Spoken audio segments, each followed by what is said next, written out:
लड़की हम छियै विदेशी, छौरा हम खानती देसी।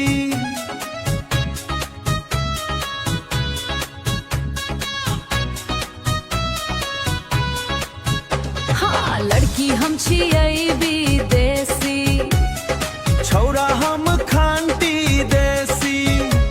रे बाबू जान से जे भी रे हमरा पास एम ही रे। गे छौरी बाज छियै गे, हाँ सबसे खास छियै गे। उठे बहु नोक पकड़ा के हम रंग बाज छियै गे। गे छौरी बाज छियै गे, हाँ सबसे खास छियै गे।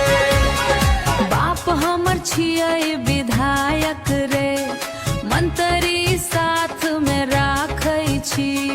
केस यदि करतौ बौआ, अदालत हम ही चलाबै छी।